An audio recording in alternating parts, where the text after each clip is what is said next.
मेरा नाम सुजाता है। मैं कोलकाता की रहने वाली हूँ। मैं मिडिल क्लास फैमिली से हूँ। मेरे घर में मेरी बहन और एक छोटा भाई और माँ पापा हैं। मेरे पापा की छोटी सी नौकरी थी, जिससे कि घर बजट किसी तरह मैनेज होता था। पापा का साथ देने के लिए मैं और मेरी दीदी ट्यूशन करती थी।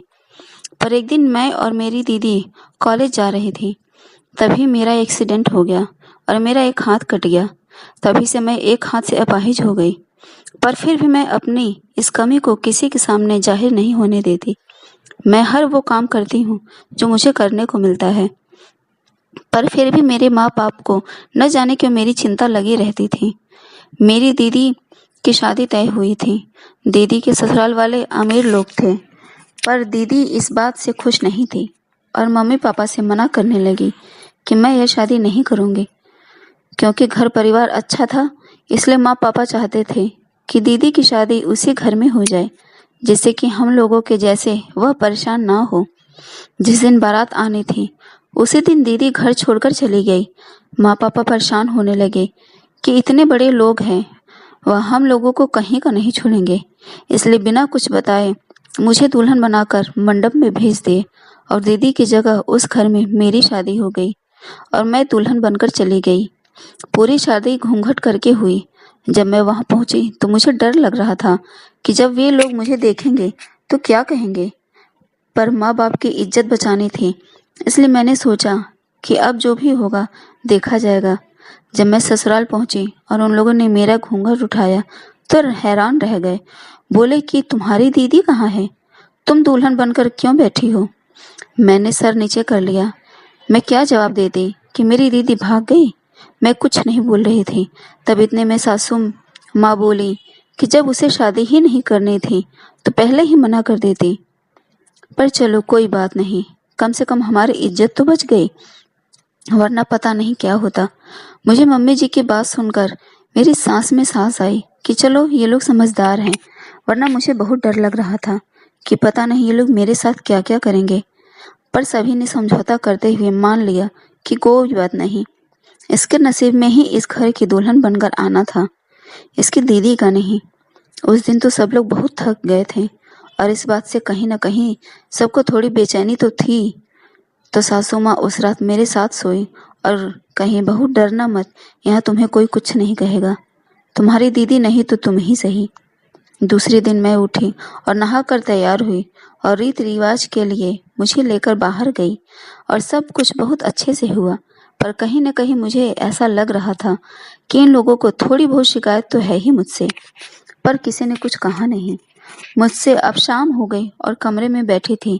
राजीव जी के कमरे में आने का वक्त हुआ, पर पता नहीं क्यों राजीव जी अचानक से चिल्लाने लगे और अपने बाल नोचने लगे, हाथ पैर पटकने लगे। मैं देखकर हैरान हो गई कि राजीव ऐसा क्यों कर रहे हैं। मैं चिल्लाने लगी कि इतने में ससुर जी और सासू माँ आई और बोली कि क्या हो गया।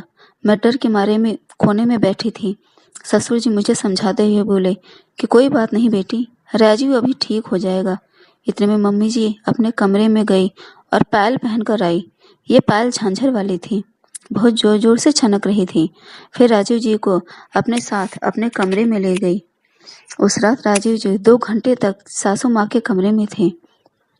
इसके बाद जब आए तो बिल्कुल नॉर्मल थे, पर रूम में आते ही वो सो गए।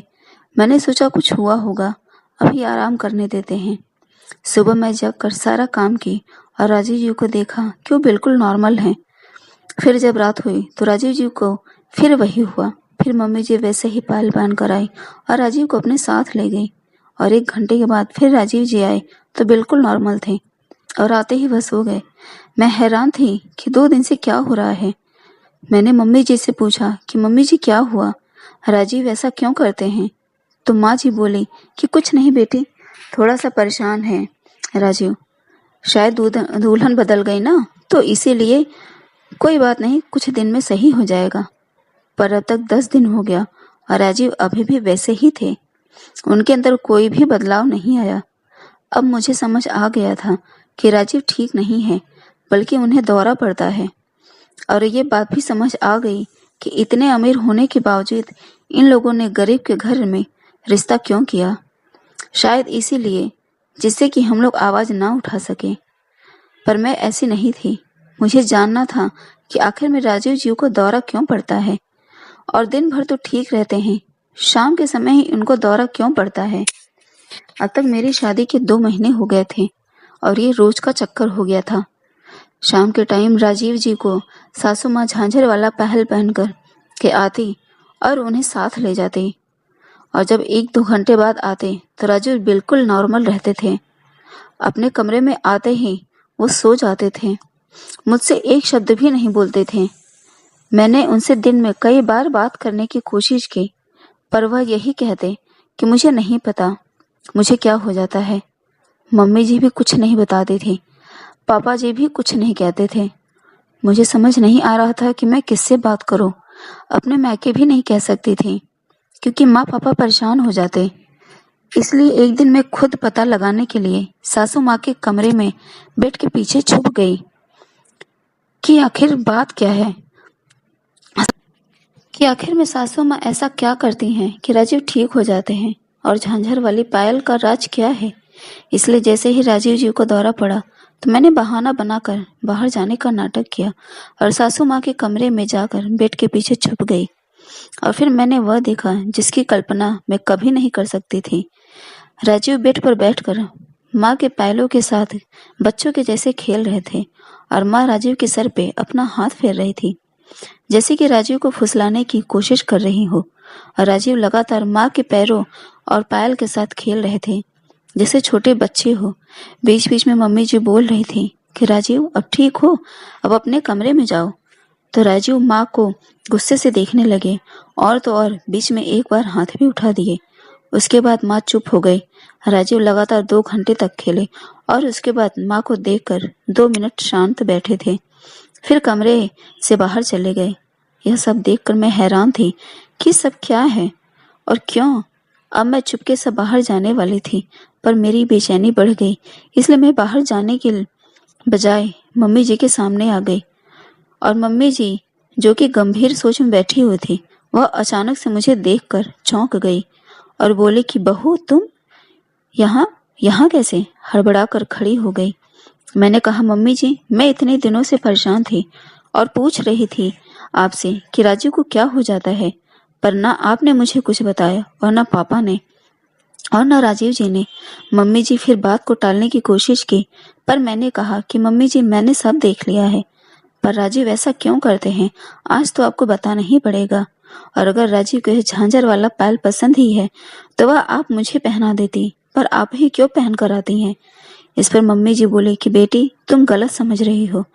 मेरा गुस्सा 7वें आसमान पर था। मैंने कहा मम्मी जी प्लीज, मुझे कुछ गलत नहीं समझ रही हूँ मैं, पर मुझे आज पूरी बात जाननी है, इसलिए आपको आपके बेटे की कसम है आप मुझे सच्चाई बताइए। तब मम्मी की आंखों में आंसू आ गया और उन्होंने कहा कि बेटी मैं जो कुछ भी बताऊंगी तुम्हें, प्लीज उसके बाद तुम मेरे बेटे को छोड़कर मत जाना। मैंने कहा नहीं जाऊंगी। तो मम्मी जी बताने लगी कि बहू मेरे बेटे की पहले भी 2 शादी हो चुकी है। यह सुनकर मैं चौंक गई, लेकिन अभी मैंने कुछ बोलना ठीक नहीं समझा, इसलिए मैंने कहा कि तो फिर क्या हुआ। तो मम्मी जी कहने लगी कि बेटी मेरे बेटे की पहले शादी लव मैरिज हुई थी। हम लोग शादी के खिलाफ थे, पर बेटे की हालत और उसके प्यार को समझते हुए हम लोगों ने उस लड़के से शादी करवा दी। मेरा बेटा अपनी पहली पत्नी को बहुत प्यार करता था और पहली रात को उसे यही पायल गिफ्ट में दिया था, क्योंकि मेरे बेटे को झांझर वाली पायल बहुत पसंद थी और वह अपने पत्नी को यह पायल कभी उतारने भी नहीं देता था। उसकी पत्नी भी मेरे बेटे को बहुत प्यार करती थी, पर बहू राजू की पहली पत्नी को कैंसर था, जो कि बहुत लेट में पता चला, और वह पायल मुझे देखकर मर गई और जाते जाते कही कि माँ जी मेरे राजीव को कभी मेरी कमी ना खले, इसलिए प्लीज इस पायल को राजीव के सामने कभी मत आने देना। पर बेटी जब से उसके पहली पत्नी खत्म हुई, मेरा बेटा इसी पायल को लेकर दिन रात पागलों जैसे कमरे में इधर उधर घूमता था। ना नौकरी ना चाकरी, ना खाना ना पीना। किसी बात से मैं बहुत डॉक्टर को दिखाया, साइकोलॉजिस्ट को दिखाया, तो उन लोगों ने कहा कि अगर आप इनकी शादी कर देती हैं तो ये ठीक हो जाएंगे। किसी तरह हम लोगों ने एक गरीब लड़की की शादी करवा दी। वह आई तो मेरा बेटा उसकी तरफ देखता भी नहीं था। शादी के लिए तो तैयार ही नहीं था, पर किसी तरह हम लोगों ने कोर्ट मैरिज करवा दी थी। एक बार मैंने सोचा कि पायल उसको पहना दूं तो शायद राजीव ठीक हो जाए और पहली पत्नी को भूलकर दूसरी पत्नी को मानने लगे। जैसे ही मैं दूसरी बहू को पायल पहनाया, मेरा बेटा ठीक तो होने लगा, पर जब भी वह कमरे में जाता तो बस बहू के पैरों से और पायल से खेलता। और जब उनकी पत्नी बोलती कि आप ये क्या कर रहे हैं, तो गुस्सा होता और ज्यादा वो मना करती तो उसे मारने लगता। वहीं पर बेटी दूसरी बहू घर छोड़कर चले गई और मेरा बेटा फिर से वैसे ही होने लगा था। इसलिए आनंद फानन में मैं तुम्हारी दीदी से रिश्ता तय किया, जिससे कि मेरा बेटा ठीक हो जाए। और ये पायल मैं तुम्हें ही पहना सकती थी, पर नहीं पहनाया, क्योंकि अगर राजीव तुम्हें मारता तो तुम भी घर छोड़कर चली जाती। इसलिए मैं सोचती थी कि मैं इसे पहनूंगी और जब बेटा मेरा शांत हो जाए तो शायद तुम्हारे पास जाकर तुम्हारे साथ अच्छे से समय बिताए। उसे शाम को ही सिर्फ दौरा पड़ता है, क्योंकि शाम को नौकरी से आता था और अपने पत्नी के साथ अच्छा टाइम बिताता था। वह चीज अभी भी इसके दिमाग से नहीं निकली है। बहू, अब सारी बातें तुम्हारे सामने आ गई है, पर प्लीज मेरे बेटे को छोड़कर जाना मत। अब तो सारी सच्चाई तुम्हें पता है, तो प्लीज मेरे बेटे को ठीक करने में मेरी मदद करो। मैं क्या करूं, मुझे कुछ समझ नहीं आता। यह सब सुनकर मुझे राजीव के ऊपर तरस आया और माँ जी के ऊपर भी। मैं मम्मी जी का हाथ पकड़ी और बोला कि मम्मी, आप बिल्कुल भी परेशान मत हो, अब राजीव को ठीक करने की जिम्मेदारी मेरी है। मैंने वह पायल ले ली और शाम को जब राजीव को दौरा पड़ने लगा तब मैंने वो पायल पहनने के बजाय हाथ में लेकर कमरे में छन छन करने लगी और राजीव उसकी आवाज सुनकर मेरे कमरे में आए। मैंने उसे बेड पर रख दिया। राजीव उसके साथ खूब खेलने लगे। मैंने गेट बंद कर दिया और राजीव को तब तक उस पायल से खेलने दिया जब तक उनका मन नहीं भर गया। और जब मन भर गया तब मैंने कहा कि राजीव जी, अभी तक आप अपनी पहली पत्नी को याद करते हैं, पर क्या आपको पता है कि आपकी ऐसी हालत देखकर वो कितनी दुखी होती होंगी? क्या आप उनकी आत्मा को शांति नहीं देना चाहते? आप नहीं चाहते कि वह जहां भी रहे खुश रहे? यह सब सुनकर राजीव हैरान भरी नजरों से मुझे देखने लगे। मैंने कहा, मुझे सब कुछ पता है, पर अब आपको उन्हें भुलाना होगा, क्योंकि अगर उन्हें मुक्ति देनी है और उन्हें खुश रखना है तो उसके पहले आपको खुश रहना होगा, वरना उनकी आत्मा भटकती रहेगी। ये सुनकर राजीव बहुत रोए और फिर तब से राजीव धीरे धीरे करके ठीक होने लगे। और फिर मैं राजीव को मनाकर उस पायल को राजीव जी के हाथ से ही सुनार के यहाँ भिजवा कर उन पैसों को एक गरीब परिवार को दान करवा दिया। और मैंने कहा कि आप दिल से दान करिए और कामना करिए कि उनकी आत्मा को शांति मिल जाए और वह मुक्त हो जाए। राजीव जी ने बिल्कुल वैसा ही किया और उन्होंने कहा कि मुझे माफ कर दो, मेरी वजह से मेरी माँ और तुम लोग बहुत परेशान हुए। मैंने कहा, कोई बात नहीं, आप ठीक हो गए, बस इतना ही मुझे चाहिए था। लोग जिंदगी में आते जाते रहते हैं, तो अगर उनका साथ छूट जाए तो वह सच्चाई भी अपना लेनी चाहिए, क्योंकि हमारी अकेले की जिंदगी नहीं होती, हमारे साथ कई लोग भी जुड़े होते हैं जिनकी खुशियां हमसे जुड़ी होती हैं और उन्हें खुश और सुखी रखने की जिम्मेदारी हमारी होती है। उनसे उनका हक नहीं छीनना चाहिए। दोस्तों, अब मैं, राजीव और मेरे मम्मी पापा सब बहुत खुश हैं। भगवान न करे इस तरह से किसी का प्यार अधूरा रहे। तो दोस्तों, यह थी मेरी कहानी। यह कहानी आपको कैसी लगी प्लीज कमेंट करके जरूर बताइएगा, और अच्छी लगी हो तो प्लीज एक लाइक और चैनल को सब्सक्राइब जरूर कर लीजिएगा। साथ में बेल आइकॉन को भी दबा लीजिए, जिससे कि मेरी स्टोरी का नोटिफिकेशन सबसे पहले आपको मिले। फिर मिलती हूँ अगले कहानी में। तब तक के लिए आप अपने परिवार का ध्यान रखिए। यह वीडियो देखने के लिए आप सबका बहुत बहुत धन्यवाद।